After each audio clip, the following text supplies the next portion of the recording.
तुझे प्यार से देखने वाला, तुझे अपना समझने वाला एक दिल है, एक दिल है, एक दिल ही तो है।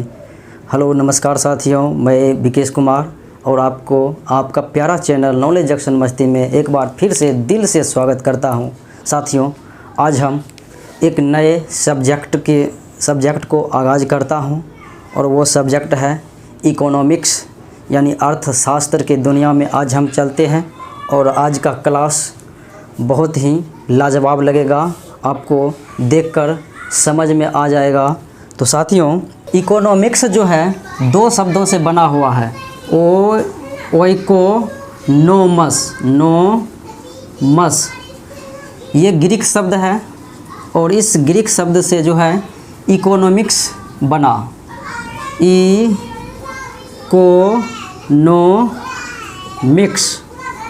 इकोनॉमिक्स बना है।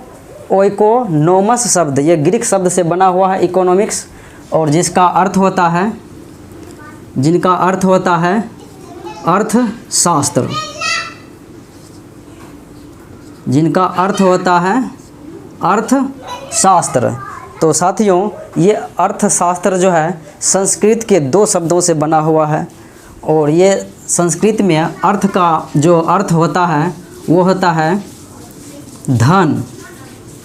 संस्कृत में अर्थ का मतलब होता है धन और उसके बाद शास्त्र का अर्थ होता है अध्ययन।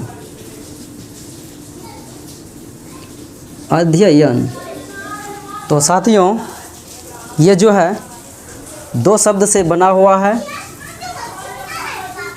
अर्थ और शास्त्र से अर्थशास्त्र। अर्थ का अर्थ होता है, अर्थ का मतलब हुआ धन और शास्त्र का मतलब हुआ अध्ययन।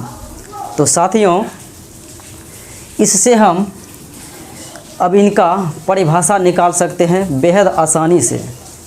काहे कि अर्थशास्त्र में हम जो है धन संबंधी ही अध्ययन करेंगे, यानी कि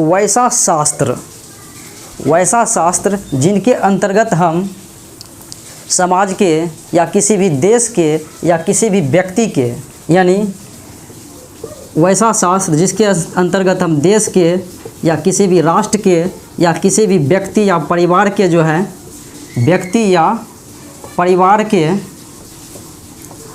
परिवार के आर्थिक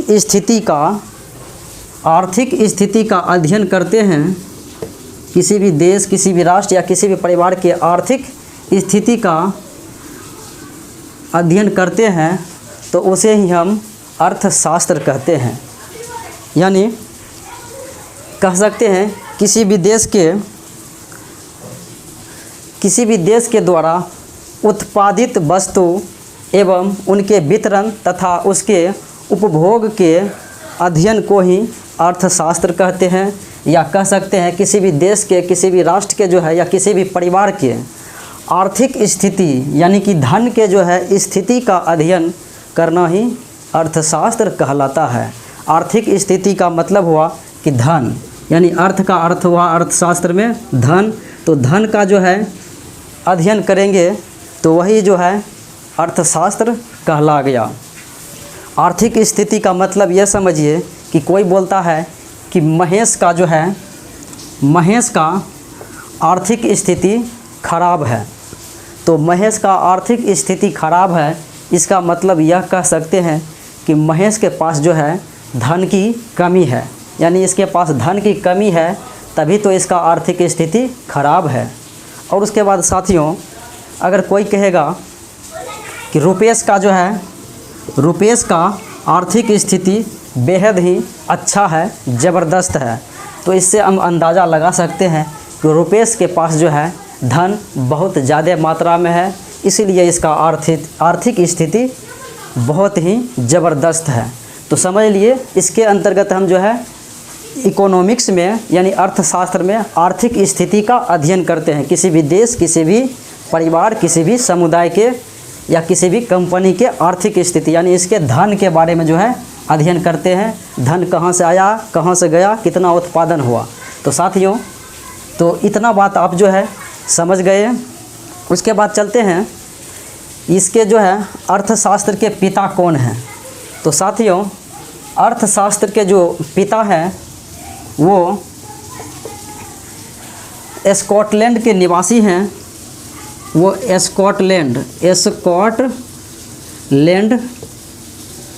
स्कॉटलैंड के निवासी हैं और उसका नाम है एडम स्मिथ। और यही व्यक्ति जो है एडम स्मिथ ने ही सर्वप्रथम अर्थशास्त्र को परिभाषित किया। यानी अर्थशास्त्र को सर्वप्रथम परिभाषित करने वाले व्यक्ति थे एडम स्मिथ। उसके बाद साथियों, एडम स्मिथ हो गया और यह जो है 1776 ईस्वी में 1776 ईस्वी में एक पुस्तक लिखा था। उसका नाम था the wealth of Nations. The wealth of Nations Adam Smith ने 1776 ईस्वी में पुस्तक लिखा और इसी पुस्तक में जो है एडम स्मिथ ने अर्थशास्त्र को धन का विज्ञान माना। यानी धन का विज्ञान माना था। पूछा जाए कि द वेल्थ ऑफ नेशंस किसने लिखा? एडम स्मिथ, जो अर्थशास्त्र के पिता हैं। और द वेल्थ ऑफ नेशंस पुस्तक में एडम स्मिथ ने अर्थशास्त्र को धन का विज्ञान माना। उसके बाद साथियों, इतना बात जो है आप समझ गए। उसके बाद हम जो है इकोनॉमिक्स को डिवाइड करते हैं। ये कितने भाग में बटा हुआ है, यानी हम जो है आर्थिक स्थिति को कितने प्रकार से ज्ञात सकते हैं, यानी किसको किसको ज्ञात करते हैं। तो इसको हम डिवाइड करते हैं।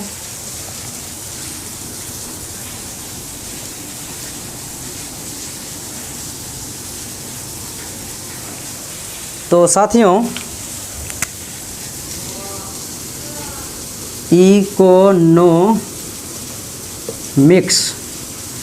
इकोनॉमिक्स जो है यानी अर्थशास्त्र दो भागों में बटा हुआ है। उसके बाद साथियों, ये दो भाग हुए, एक होता है माइक्रो इकोनॉमिक्स और एक होता है मैक्रो,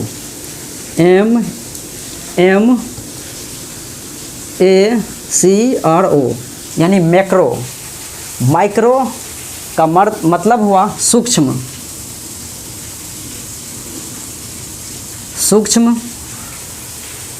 कह सकते हैं या व्यष्टि कह सकते हैं अर्थशास्त्र के लैंग्वेज में।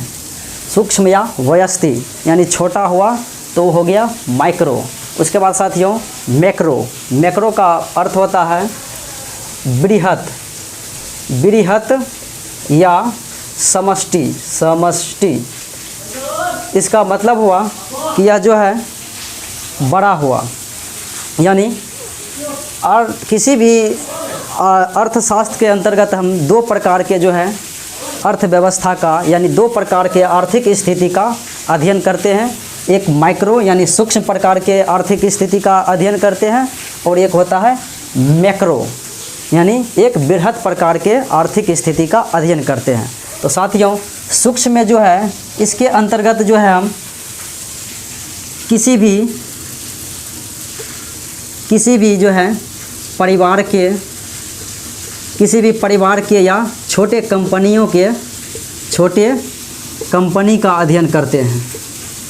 किसी भी परिवार के छोटे बड़े परिवार जो होते हैं या छोटे बड़े कंपनियां जो होते हैं थोड़े बहुत, उसका जो है आर्थिक स्थिति का अध्ययन, उसके धन के जो है लाभ हानि, आर्थिक स्थिति कितना आया कितना गया, यह जो है माइक्रो इकोनॉमिक्स के अंतर्गत करते हैं। उसके बाद साथियों, मैक्रो इकोनॉमिक्स में जो है हम किसी भी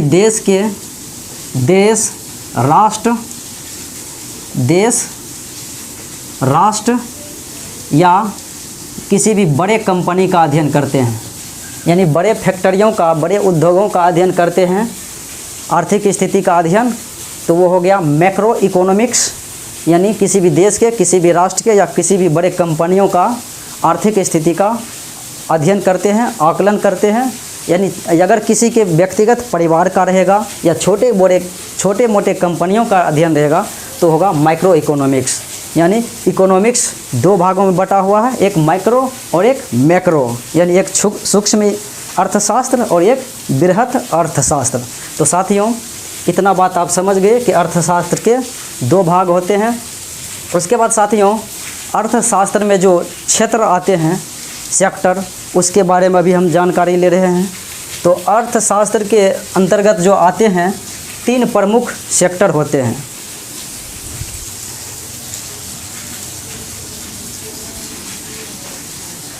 उसके बाद साथियों अर्थशास्त्र के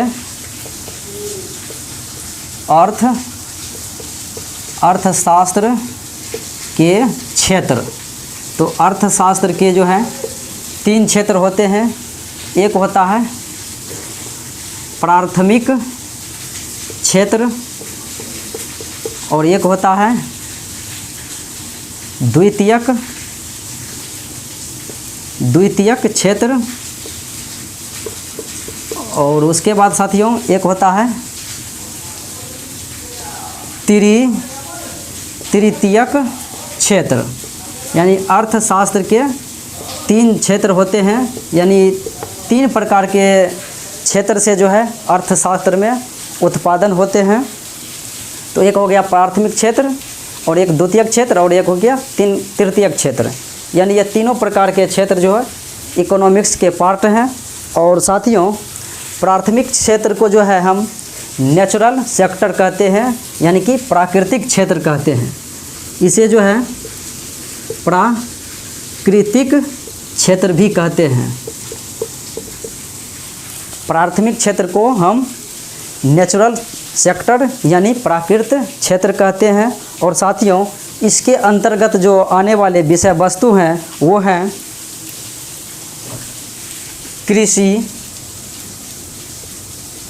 कृषि हो गया, बागवानी हो गया, उसके बाद खनन हो गया, उत्खनन हो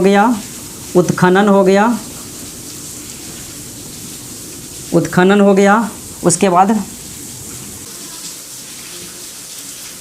मधुमक्खी पालन, उसके बाद हो गया रेशम कीट पालन, यानी मधुमक्खी पालन, रेशम कीट पशु पालन जो है, यानी पशुपालन जो है यह प्राथमिक क्षेत्र के अंतर्गत ही आता है।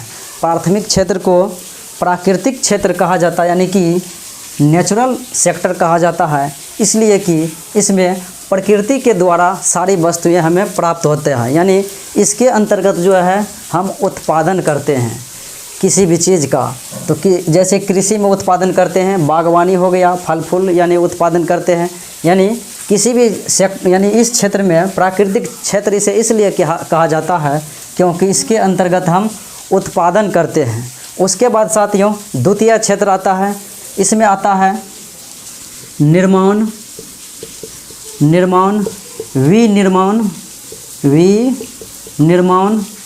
और उसके बाद आता है बिजली, उसके बाद आता है ऊर्जा। तो ये सब हो गया द्वितीय क्षेत्र में। यानी द्वितीय क्षेत्र में हो गया निर्माण, विनिर्माण। इसलिए कि साथियों प्राथमिक क्षेत्र में जिन वस्तुओं का हम उत्पादन करते हैं उसमें जो है द्वितीय क्षेत्र के अंतर्गत हम उसका निर्माण करके, यानी उत्पादित वस्तु का निर्माण करके कुछ न कुछ उसमें जो है उससे निर्माण करके हम बेचते हैं। तो वो हो गया द्वितीय क्षेत्र, यानी उसका निर्माण विनिर्माण करते हैं। जैसे हम मकई उपजाते हैं, मकई से हम बिस्कुट बना लेते हैं, तो मकई हो गया जैसे कृषि में आ गया प्राथमिक क्षेत्र, और उससे बिस्किट बना के बेचते हैं तो वो हो गया निर्माण करते हैं उससे, तो हो गया द्वितीय क्षेत्र। और बिजली इसमें जो है उत्पादन होता है, तो ये भी हो गया द्वितीय क्षेत्र। तो साथियों जिसमें उत्पादन होगा वो प्राथमिक क्षेत्र, और जिस उसमें उत्पादित वस्तु से हम कुछ निर्माण कर लेते हैं तो वो होगा द्वितीय क्षेत्र। तो समझ गए द्वितीय क्षेत्र। उसके बाद साथियों तृतीय क्षेत्र, तृतीय क्षेत्र को जो है सेवा क्षेत्र भी कहा जाता है, सेवा क्षेत्र। सेवा क्षेत्र कहा जाता है इसलिए कि इनमें जो है इस क्षेत्र में सेवा करने के बदले जो है हमें रुपया मिलता है। जैसे साथियों, जैसे इसमें आता है परिवहन, परिवहन हो गया, शिक्षा हो गया और स्वास्थ्य हो गया, स्वास्थ्य हो गया, शिक्षा, स्वास्थ्य, परिवहन, रक्षा और पर्यटन, पर्यटन ये सब जो है तृतीयक क्षेत्र में आ गया। इसमें बैंकिंग भी आता है, बैंक, उसके बाद बीमा भी आता है इसी क्षेत्र में। यानी परिवहन, शिक्षा, स्वास्थ्य, रक्षा, पर्यटन, बैंक, बीमा ये सब तृतीयक क्षेत्र में आते हैं। क्योंकि तृतीयक क्षेत्र में इसलिए आता है और तृतीयक क्षेत्र को सेवा क्षेत्र इसलिए कहा जाता है, इनमें जो हम सेवा के बदले रुपया मिलता है। इन क्षेत्र में सेवा के बदले रुपया मिलता है। अब कैसे, तो देखिए, परिवहन हो गया। जैसे साथियों परिवहन हो गया यानी एक जगह से दूसरे जगह हम जाते हैं। जैसे बस के सहारे से हम पटना से दिल्ली जाते हैं या रेलवे के सहारे से हम पटना से दिल्ली जाते हैं, तो उसमें हमको जो है भाड़े देना पड़ता है। यानी वो हमको सेवा देते हैं यहाँ से वहाँ पहुँचाने के लिए, तो उसके बदले हम रुपया देते हैं। वही हो गया परिवहन, यानी सेवा दिया। यानी पटना से वो दिल्ली हमको पहुँचा दिया, तो उन्होंने सेवा दिया परिवहन के माध्यम से और इसके बदले हमने रुपया दिया। तो ये हो गया। जैसे शिक्षा, शिक्षा साथियों जैसे मैंने आपको अभी पढ़ा रहा और आपको इस पढ़ाने के बदले जो है यानी इन सेवा करने के बदले आपसे हम रुपया लेते हैं मंथली, तो वो हो गया ये शिक्षा यानी तृतीयक क्षेत्र में। यानी हमने आपको सेवा दिया यानी कि आपको पढ़ाया और आपको एहसास हुआ कि हम पढ़ रहे हैं, तो वो और आप इसके बदले जो हमें रुपया देते हैं वो हो गया शिक्षा क्षेत्र में आ गया, यानी तृतीयक क्षेत्र में। यानी यह जो है एक एहसास करने का क्षेत्र है। यानी आप भी जो है एहसास कर रहे हैं कि मैंने पा लिया और हमें भी एहसास हो रहा है कि हमने आपको यह सेवा दे दिया। उसके बाद साथियों स्वास्थ्य हो गया। यानी आप जाते हैं, आपको जो है दवाई सुई या जो आपका जांच करते हैं उनके बदले आप जो रुपया देते हैं उन सेवा के बदले, वो हो गया स्वास्थ्य। उसके बाद रक्षा, आपके बीच कोई सिक्योरिटी के रूप में काम करता है, आपके सुरक्षा करता है, यानी आपके पीछे वो सेवा करता है, तो आप उसके बदले जो रुपया देते हैं वो हो गया रक्षा। पर्यटन हो गया, कहीं भी पर्यटन आप किसी भी जगह दर्शन करने जाते हैं तो उन दर्शन करने के बदले में जो आप रुपया देते हैं उन सेवा के बदले, वो हो गया पर्यटन। बैंक हो गया, बैंक आपको सेवा करते हैं कि आपका रुपया वो सुरक्षित रखते हैं और उसके बदले वो जो है रुपया आपसे कुछ ना कुछ लेते हैं उन सेवा के बदले, तो हो गया बैंक। यानी आपको जब ज़रूरी पड़े निकाल लीजिए, जब ज़रूरी पड़े जमा रख कर लीजिए, तो ये सेवा देता है बैंक और इसके बदले आपसे थोड़ा बहुत रुपया लेता है। बीमा हो गया, बीमा कराते हैं और वो जो है आपको सेवा देते हैं, जितने सालों का इंश्योरेंस कराते हैं, यानी वो उसके बदले में जो है आपको वो सेवा के बदले में रुपया लेते हैं। और फिर आपको जिस अनुसार से जो बीमा कराते हैं, अगर कोई एक्सीडेंट हो गया, कोई किसी के साथ कुछ हो गया, तो उसके बदले वो सेवा के बदले जो रुपया देते हैं वो हो गया बीमा क्षेत्र। तो उम्मीद है कि ये अर्थशास्त्र में के अंतर्गत 3 आने वाले क्षेत्र प्राथमिक, द्वितीयक और तृतीयक आप समझ गए। और उसके बाद साथियों अब चलते हैं अर्थशास्त्र के प्रकार कौन कौन सा है। तो अर्थशास्त्र के प्रकार में हम चलते हैं, तो इनको अब थोड़ा सा मिटाते हैं।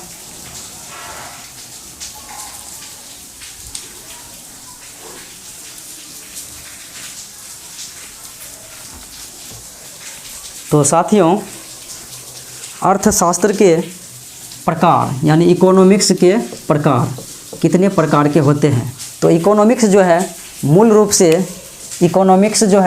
से 3 प्रकार के होते हैं और वो 3 प्रकार जो है वो है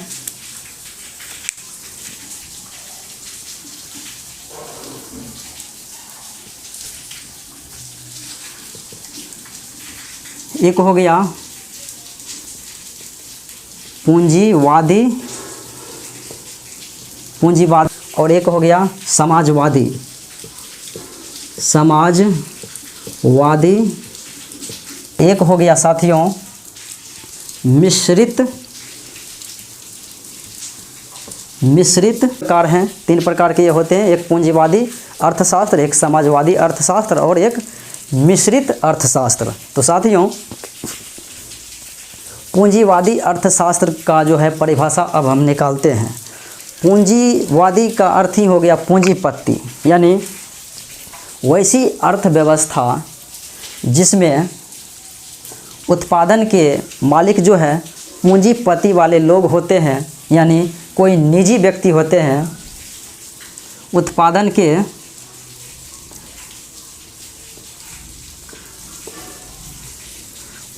के स्वामित्व पर जो है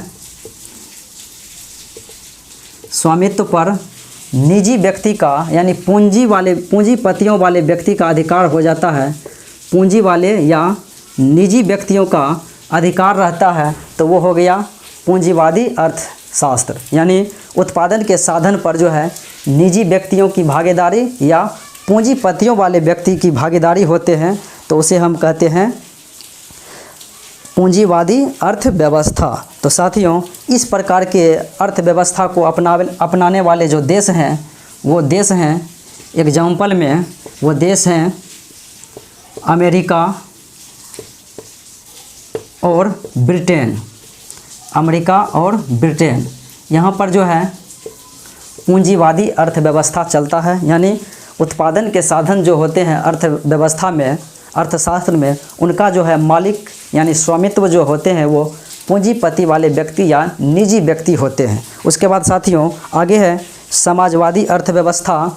तो समाजवादी अर्थव्यवस्था में हम कह सकते हैं उत्पादन के साधन पर, यानी वैसी आर्थिक व्यवस्था जिसमें उत्पादन के साधन पर जो है निजी व्यक्तियों का कम हस्तक्षेप रहे, निजी का व्यक्तियों का जो है कम रहे या नहीं रहे, कम या नहीं रहे, तो वो हो गया समाजवादी। यानी जिनमें निजी व्यक्तियों का हस्तक्षेप बहुत ही कम रहे और सरकार का जो है हस्तक्षेप रहे, यानी सरकार का जो है अस्तित्व रहे।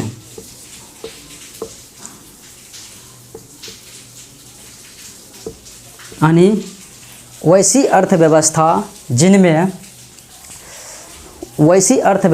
जिसमें सरकार का जो है जिसके उत्पादन के साधन पर, यानी जिसमें उत्पादन के जो साधन होते हैं, जो भी वस्तु उत्पादित होते हैं उनके साधन पर जो है सरकार का जो है हस्तक्षेप, यानी सरकार उसके साधन पर स्वामित्व होते हैं, यानी उनका मालिक सरकार के हाथ में होते हैं, तो उसे हम कहते हैं समाजवादी अर्थव्यवस्था। यानी जिनमें निजी व्यक्तियों का बहुत ही कम हस्तक्षेप रहता है और सरकारी व्यक्ति का बहुत ही ज़्यादा हस्तक्षेप रहता है, तो वो हो गया समाजवादी अर्थव्यवस्था। यानी समाजवादी अर्थव्यवस्था में सरकार का हस्तक्षेप ज़्यादा रहेगा, उत्पादन के साधन पर सरकार का जो है स्वामित्व रहेगा, सरकार का अधिकार रहेगा, वो हो गया समाजवादी अर्थव्यवस्था।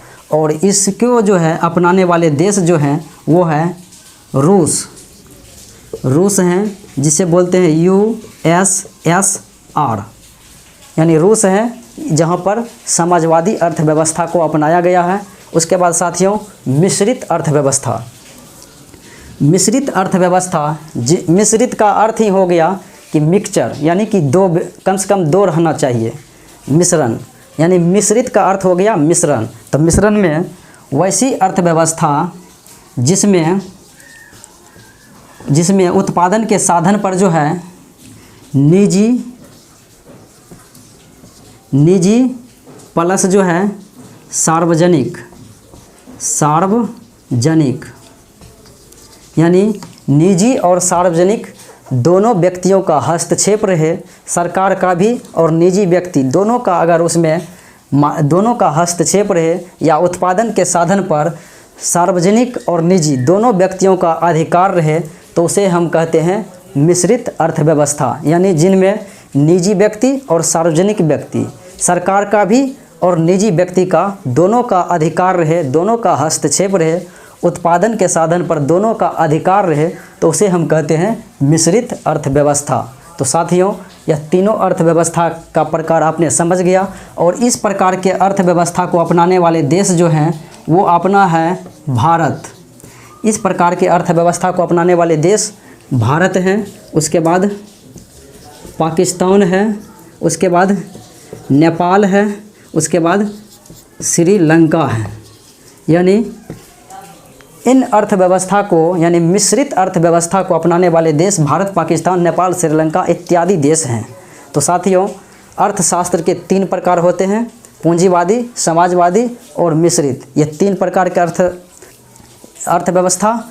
उसके बाद साथियों, कुछ ऐसे भी देश हैं जो इससे अलग प्रकार के अर्थव्यवस्था को अपनाते हैं। तो उसमें जैसे आता है, एक हो गया खुला अर्थव्यवस्था। खुला अर्थव्यवस्था यानी ओपन इकोनॉमिक्स। तो साथियों, खुला अर्थव्यवस्था उस अर्थव्यवस्था को कहते हैं जहां पर आयात और निर्यात, आयात प्लस निर्यात, आयात और निर्यात मुक्त रूप से हो, मुक्त रूप से हो। यानी आयात भी एक होता रहे और निर्यात भी होता रहे एकदम मुक्त रूप से, या जिस पर न्यूनतम प्रतिबंध हो, या कह सकते हैं कि न्यूनतम प्रतिबंध हो। यानी वैसी अर्थव्यवस्था जिसमें आयात और निर्यात मुक्त रूप से हो, या जिसमें आयात और निर्यात पर न्यूनतम प्रतिबंध हो, तो वैसी अर्थव्यवस्था को हम खुला अर्थव्यवस्था कह सकते हैं। और इस प्रकार के अर्थव्यवस्था को अपनाने वाले देश हैं, इस प्रकार के अर्थव्यवस्था को अपनाने वाले देश हैं USA, अमेरिका में खुला अर्थव्यवस्था अपनाया गया है। उसके बाद साथियों, एक है बंद अर्थव्यवस्था। तो बंद अर्थव्यवस्था एक होता है बंद अर्थव्यवस्था। तो बंद अर्थव्यवस्था वैसा देश जहां पर आयात और निर्यात मुक्त रूप से नहीं हो, या जिनमें आयात और निर्यात पर जो है प्रतिबंध लगा हो, तो वैसी अर्थव्यवस्था को हम कहते हैं बंद अर्थव्यवस्था, जहां पर आयात प्लस निर्यात, यानी जहां पर आयात प्लस निर्यात न्यूनतम हो, या आयात और निर्यात जो है बंद हो, या जिस पर आयात और निर्यात पर प्रतिबंध हो, आयात और निर्यात बंद हो, या आयात और निर्यात प्रतिबंध हो, या आयात और निर्यात जो है मुक्त रूप से नहीं हो, तो वैसी अर्थव्यवस्था को हम बंद अर्थव्यवस्था कहते हैं। यानी ऐसा देश जो इसमें आता है वो दूसरे देश के साथ अर्थव्यवस्था को नहीं अपनाते हैं, वैसी अर्थव्यवस्था को कहते हैं बंद अर्थव्यवस्था। और इसको अपनाने वाले देश जो है वो है उत्तर कोरिया। उत्तर कोरिया, आप नाम से भी इसे जान सकते हैं कि यह जो है बंद अर्थव्यवस्था को अपनाते हैं। तो साथियों, आज का क्लास यहीं पे ख़त्म होता है। मुझे उम्मीद है कि आपने इतना सारे बातों को समझ लिए। तो अगर अच्छा लगे तो लाइक, शेयर, कमेंट, सब्सक्राइब ज़रूर करें और ऑल नोटिफिकेशन को ऑन कर लें, ताकि मेरा इस तरह का वीडियो आपके बीच डेली मिलता रहे। तो साथियों, आज यहीं पर फिर अगले वीडियो में ज़रूर मिलूँगा।